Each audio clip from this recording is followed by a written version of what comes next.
மக்களே எல்லோரும் எப்படி இருக்கீங்க? நல்லா இருக்கீங்களா? இன்றைக்கி வந்து நம்ம வீடியோவில் என்ன பார்க்க போகிறோம் அப்படின்னு பார்த்தீங்கன்னா, காலையிலே வந்து ஆசாரி வேலைக்கு வந்துட்டாங்கங்க.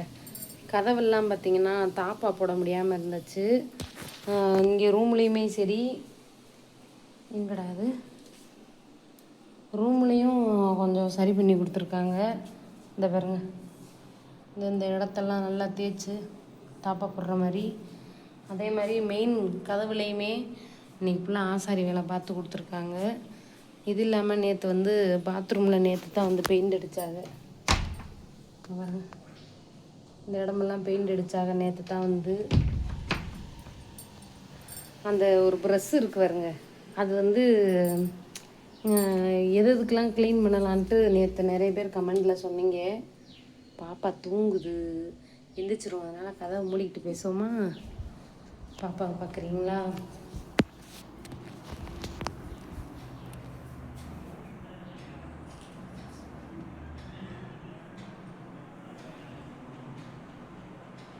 தூங்குறாங்க மேடம். அதெல்லாம் வந்து சரி பண்ணிவிட்டு போயிருக்காங்க. இதை வந்து ஃப்ரிட்ஜை வந்து ஒரு சிஸ்டர் இன்னும் நான் கமெண்டுக்கு ரிப்ளை பண்ணலை, ஆனால் கமெண்டு பார்த்துட்டேன். அப்புறமா தான் கமெண்டுக்கு ரிப்ளை பண்ண ஆரம்பிக்கணும், இன்னும் பண்ண ஆரம்பிக்கலை. வீடியோ எடுத்துகிட்டு பண்ணிக்கிறோன்ட்டு இருக்கேன். ஒரு சகோதரி வந்து ஃப்ரிட்ஜை தூக்கி ஹாலில் வைங்கன்னு சொன்னாங்க. நாங்கள் பாப்பாவுக்காக தான் அங்கே எதுவும் வைக்காமல் இருந்தேன். சரி கொஞ்சம் நல்லா விளாண்டுக்குறோமே அப்படின்ட்டு. அது பாட்டுக்கு இழுத்துச்சுன்னா போச்சு, சாக்கு கடிச்சிடணும்னு ஒரு பயம். அதனால தான் ஹாலில் வைக்கலை. இருந்தாலும் நீங்கள் சொன்னதை வந்து யோசித்து பார்ப்போம், மறுபரிசீலனை பண்ணி வீட்டில் கலந்து ஆலோசித்து ஹாலில் வைக்கலாமான்னு சொல்லுங்கள் நிறைய பேர் கமெண்டில். இந்த ப்ரெஸ் இருக்குது பார்த்தீங்களா, இது நிறைய பேர் ஒன்று சோப்பு நோரை எடுக்கிறதுக்கு அது இதுன்னு க்ளீன் பண்ணலாம் அப்படின்ட்டு நிறைய பேர் சொன்னீங்க. எனக்கு முக்கியமாக வந்து 3 பிள்ளைகளை வச்சுக்கிட்டு நான் ரொம்ப என்னால் க்ளீன் பண்ணுற வேலையெல்லாம் ரொம்ப பண்ண முடியாது. இன்றைக்கி தான் என் மையங்க பள்ளிக்கூடம் போயிருக்காங்க. இருங்க, அதாவது சாத்திக்கிறேன், பாப்பா எழுந்திரிச்சிரும். லைட்டையும் ஆஃப் பண்ணிக்கிறதுமா? ஐயோ, லைட் ஆஃப் பண்ண இருட்டதுக்குது. இப்போ வந்து இந்த ஃப்ரிட்ஜ் இருக்குது பார்த்தீங்களா, இந்த ஃப்ரிட்ஜில் இந்த இடமெல்லாம் பார்த்தீங்கன்னு வச்சுக்கோங்க, இதெல்லாம் என்னால் க்ளீன் பண்ணவே முடியாதுங்க. எவ்வளோ தூசி இருக்குது பார்த்தீங்களா இல்லையா? இங்கே பாருங்க, இந்த தூசியெல்லாம் நம்ப முடியுமா? இதை வந்து என்னால் இதை வச்சு ஈஸியாக க்ளீன் பண்ண முடியுது. பாருங்க,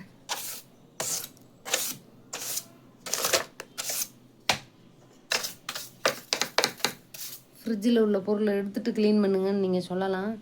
நான் உங்களுக்கு காட்டுறதுக்காக சும்மா மேலே மட்டும் காமிச்சேன்.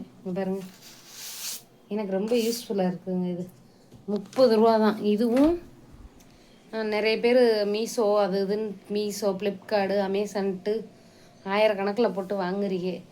ஏங்க 10 ரூபா கடைக்கெல்லாம் போனால் கேவலமாக இருக்குமா சொல்லுங்கள்?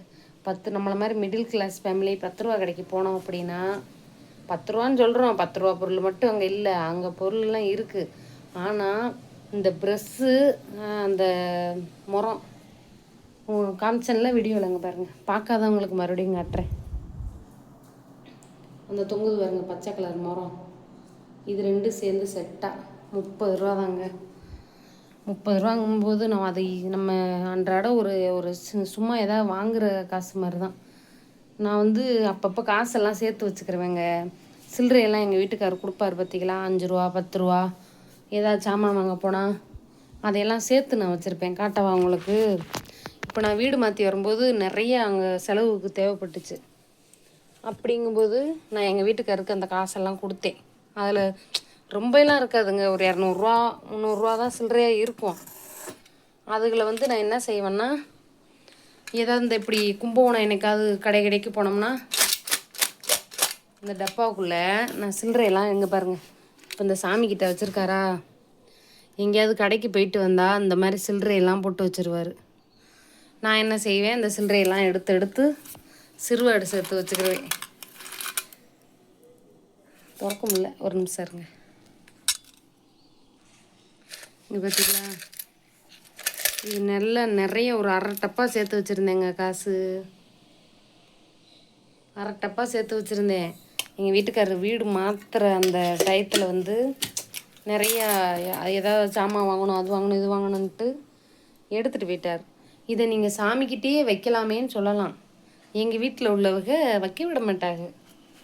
ஏன்னு கேட்டிங்கன்னா, அதனால தான் நைட்டி இருக்குது பார்த்தீங்களா, இங்கே தூக்கி இப்படி உள்ளே வச்சு அப்படி மேட்ச் பண்ணி மூடி வச்சுருவேன். எதையாவது வச்சு அந்த இது இருக்கிறது தெரியாமல் இப்போ உங்களுக்காக காட்டுறேன்.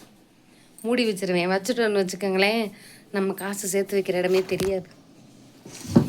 சேர்த்து வைக்கிறது தப்பு இல்லைங்க, அதை வந்து ஒரு அவசரத்துக்கு பயன்படுத்திக்கிறலாம். எதுக்காக சேர்த்து வைக்கிறோம்?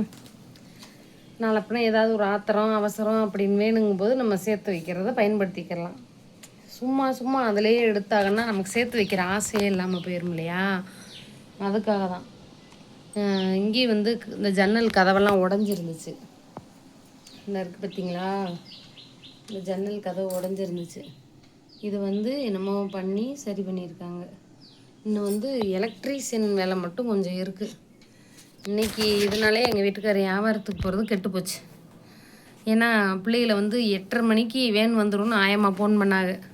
நேற்றே ஸ்கூலுக்கு மிஸ்ஸிட்டெல்லாம் ஃபோன் பண்ணி நம்பர்லாம் வாங்கி எல்லாம் மேட்ச் பண்ணி வச்சுட்டேன். அப்படிங்கும்போது 8:30 மணிக்கு வேன் வந்துடும் சொன்னாங்க. நான் பிள்ளைகளெல்லாம் கூப்பிட்டு 8:15 போயிட்டேன். நான் எப்போயுமே ஸ்கூலுக்கு காலைல 5:10 இருக்கும் எந்திரிக்கையில்.